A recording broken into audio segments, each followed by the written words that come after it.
You are listening to UpTalk with Sean Conahan. The gloves are off, and it's time to have a chat.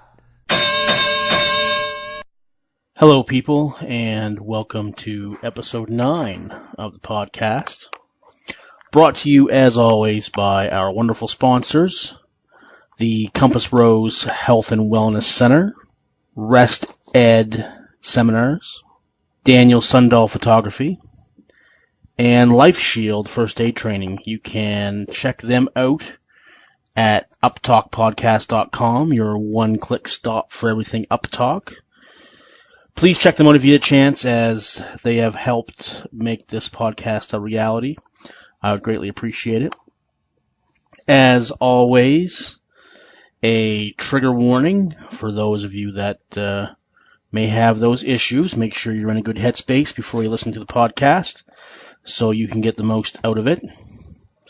I hope all of you are enjoying your summer and having a good time with your families and friends. My guest on this episode is Scott Maxwell, who is the Executive Director of Wounded Warriors Canada, a fantastic organization who is helping many members of the military and first responders in Canada connect with programs to help them transition to civilian life or to help them deal with PTSD. I had a great time talking to Scott. I hope you enjoyed as well. So let's get going.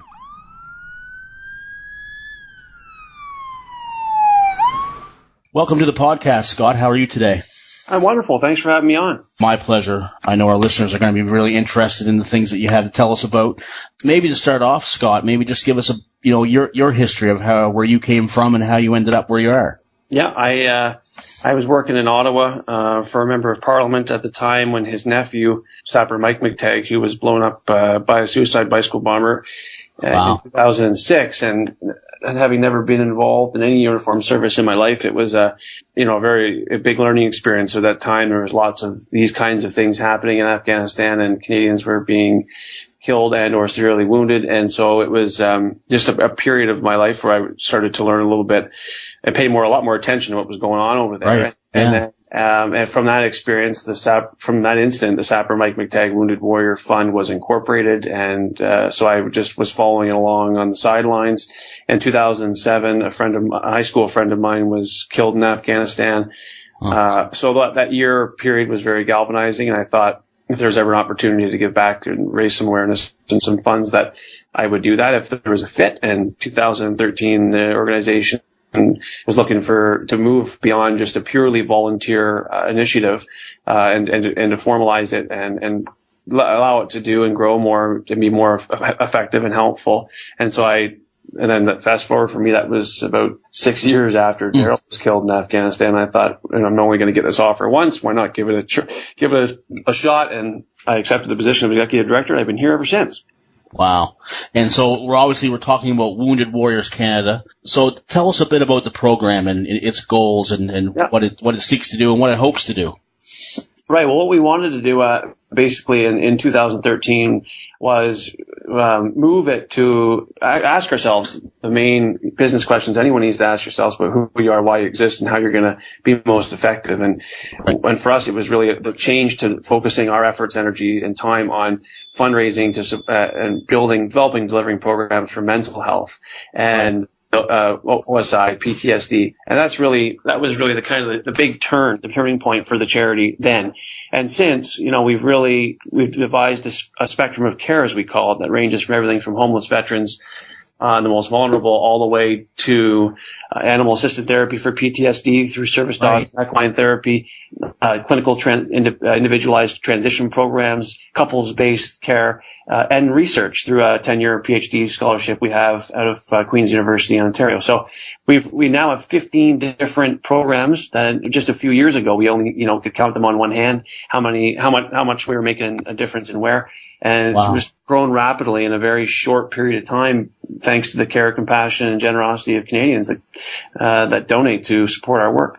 Are there do you guys have annual fundraising events? Are there big fundraising events you guys have, or is it just a general? The one big one that we do ourselves, I mean, we're very fortunate. About 80 to 85% of our annual fundraising is done by third parties, third-party events, and that's the benefit of that is that groups are doing all the legwork, they're putting all the time and effort and energy into fundraising, right? Effectively just making a donation to us, which is very, very helpful for a charity, because we don't, for our business plan, we don't spend a lot of money to make money, because so much of it's coming from independent third party events. Right. And we're very focused on keeping, the administrative ratios and how much is being spent, as much on program delivery and outcomes versus, admin costs. That's a really good business model for a charity. The one event we do ourselves is, we got involved in cycling in 2012 and 2013.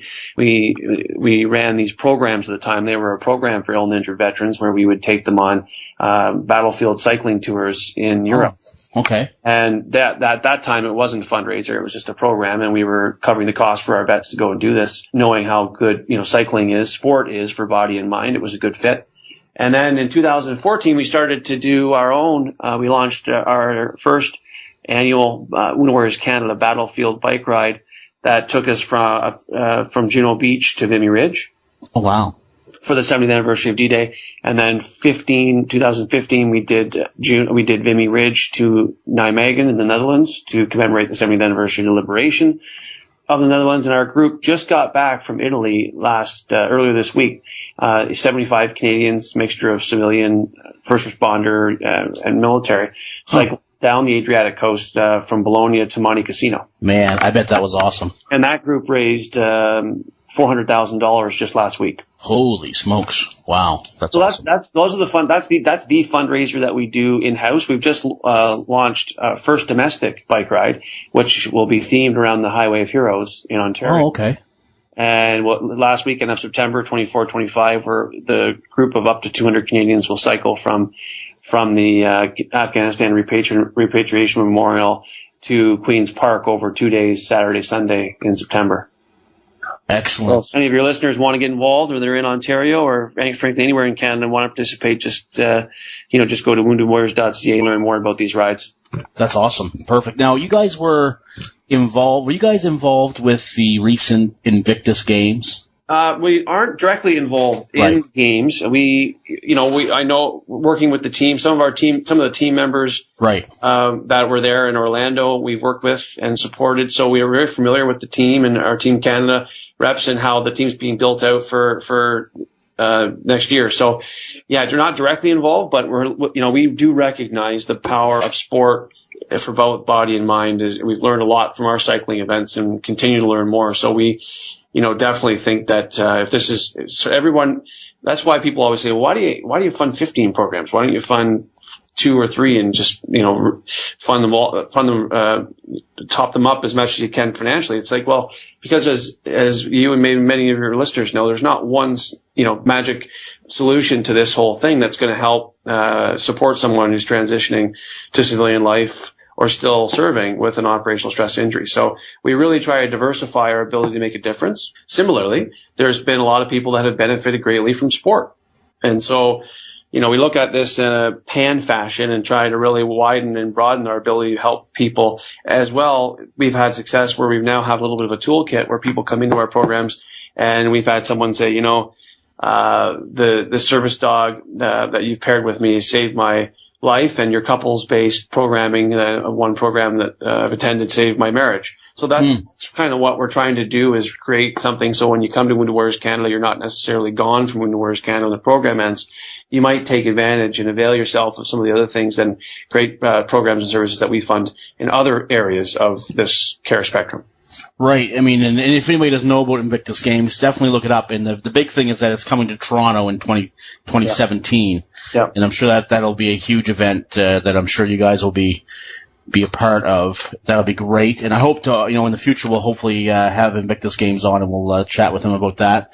So you have these 15 programs. Do you guys have any stats or any kind of general numbers as far as how many people have taken advantage of those programs? Well, we are, yeah, for sure. On an annual basis, it's about we're helping touching probably about 1,300 folks. Wow. Okay. Across the country, coast to coast, and that broadens when you're talking about some of the couples or spousal based or programs, family based programs that touch not only the ill and injured uniformed service member, but a spouse, partner, caregiver, son or daughter. So it's right. I'd say we've never been able to impact more people, and that's because the organization has never been stronger in terms of its ability to deliver some superior programming, and that's really what we're here for. We always say we'd like to put ourselves out of business if if the gaps didn't exist that we continue to identify and have over the last number of years. But unfortunately, it doesn't look like that's going to be the case for some time. So if we're here and we need to be here, which we feel we do, we want to make sure that we're every year maximizing our ability to help. Absolutely. Now, you guys have, I call it a partnership, but you can correct me if I'm wrong, but you guys work with the Temaconter Trust. And can you explain that relationship? Yeah, absolutely. So one of the growth of the organization, as our program development delivery has taken off, we have run into a lot of ill and injured first responders who have just asked very genuinely if any of these programs would be available to their population that's also suffering with operational stress injuries. Right. And, that was about 2014, and at the time we just weren't there yet. Financially, we couldn't do it. And then we said in 2015, if we could, we want to make a slow entry to never overpromise and underdeliver, but we would want to gradually enter this space and broaden the scope and mission of Wounded Warriors Canada to include certainly first responders, in addition to our serving retired members of the Canadian Forces. So from that, I did some research, our team here, and we came across Vince and Temaconter and thought, just given the work the long established work they've been doing in Canada, that they would be a great first mover for us. Right. So we launched it in 15, the Wounded Warriors Canada Peer Support and Family Assistance Fund. Right. And which is basically allows very quick access to some clinical care for those that are in need of those services that aren't free. And so we understand that. We wanted to get in there to help give them a hand up in that regard. And that's what the fund does. And it's been very successful. We're doing it again this year, and we'll continue to do it. And that's really and from there, we'll now run the program called COPE, which stands for Couples Overcoming PTSD Every Day. Oh, wow. It's kind of an in-residence, very clinical 5-day program with a 6-month follow-up program for couples, and Cam Praxis, which is our PTSD couples-based equine program that we fund in Ontario. There's a venue we hosted out of Eastern Canada, and then Rocky Mountain House, Alberta, for Western Canada. So those two programs we're extending serials to this year for first responders. So it's very exciting times here, and we've never been able to do more, and that's one wonderful things. That's what we're here to do. Well, I can speak personally to that, to the peer fund, the support fund that you speak of. As some of my listeners may know, with my situation, I was left with no benefits and unable to pay for therapy. So I actually went through this program. It took me about 10 minutes to fill out the application. And within 2 to 3 weeks, I got a call from my psychologist saying, hey, a check just landed here for $1,000. We can start your therapy. And it was such a relief to know that I could start and not have to worry about the payment. It was a huge stress relief and really set me on the road to recovery. And I know a lot of people have come to me and say that they want to get help but just don't have the money for therapy. And I've been directing them through this program because, because a lot of people don't know about it, and we need to get it out there. And I want to thank you personally, because I wouldn't be here today probably if I didn't receive that. So thank you very much. Well, I mean, that's, powerful to hear that, and it's outstanding to know that it is making such a difference, a life-changing difference for so many, including yourself. And that's what organizations like ours should be here to do, and it's what we do. And just to further that point about financial access or the cost to access some of these benefits, is that we made a change as well organizationally, that we would fund any program or participant wanted to participate in, no matter where they resided in Canada, if they fit the qualifying criteria, would be able to access the program at no cost. So that doesn't mean if for in year one, for example, with our equine program, just for whatever reason, awareness and understanding about the availability of the program, most of the participants were calling and accessing it, but they were living in Nova Scotia. Well, we ensured that they all got to Alberta to attend this program and home at no cost in any way, shape, or form other than the will to do it. So that, and we've heard similar things to what you just said about these things being life-changing and very helpful in the sense that it didn't cost anything to get access to it, especially when we know that transitioning or those that have medically released from a career often aren't in a position financially they were not too long ago. And right. that to us can be a huge barrier to getting access to life-changing or even life-saving services. And that to us was just not going to be an option that we were going to let. We would never want anyone not to get a life-changing or life-saving program through Wounded Warriors Canada simply because they didn't have the money to pay for it. And that's amazing. Not only that you're able to have that as a belief and say it, but so far you've been able to follow through. Yeah. Which really, promotes trust in your organization and integrity of the organization. That's great. And, offline after our recorded chat, I may have a facility here in Nova Scotia that may be able to do that equine therapy here in Nova Scotia for people. I'll give you that information.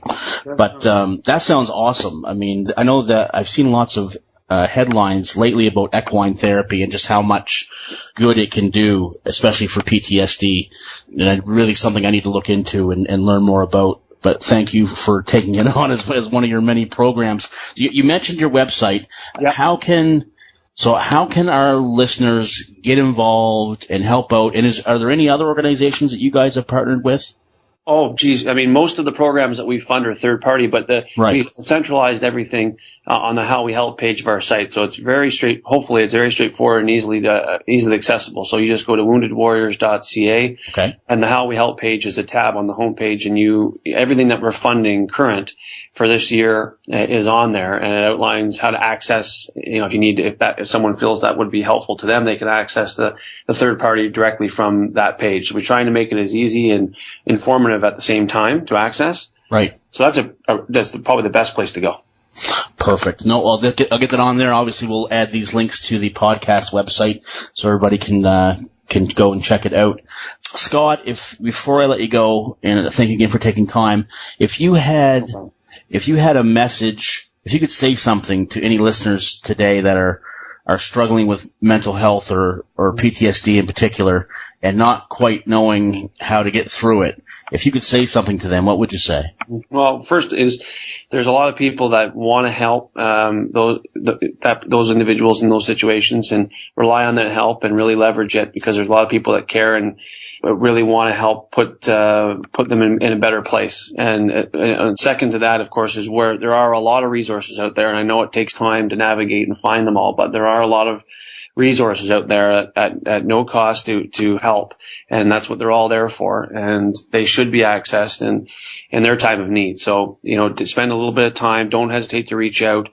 You're absolutely not alone in this, and that's what Wounded Warriors Canada and others are here for, is to help make that transition and make that link. So, don't hesitate, and we're here for them and you, and that is the purpose of a charity like Wounded Warriors Canada. So please reach out. woundedwarriors.ca, How We Help page has it all. Send an email, make a phone call, and if we can't put you in touch with something that we're funding, there's others out there that we can link you up with. Well said, sir. Thank you very much. Again, for taking the time. It's been an absolute pleasure talking to you and learning about Wounded Warriors Canada. I didn't realize just how many programs you guys were involved with, and just sort of the depth of your resources as to what you guys can do and how you guys can help. Yeah, well, that's thanks to the other listeners out there as well, whether they're ill injured or not, that are contributing and raising awareness and donating. And it doesn't matter if it's $10 a month or $100,000 at once. I mean, it all goes to the same place, and it all goes to making these outstanding outcomes a reality. So to everyone listening, thank you very much for your continued support and trust. Oh, for sure. It's our pleasure, Scott. If there's ever anything that the podcast can do, or if you have any kind of new initiatives you want to talk about, please reach out, and it will be a pleasure to have you on again. And until then, I would just say, take care of yourself, and all the best to you and yours. Thank you so much. Cheers.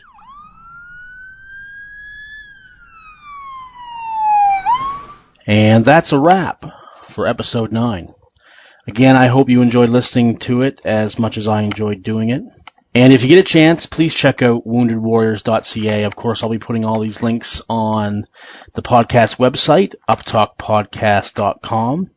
So you'll be able to find everything there.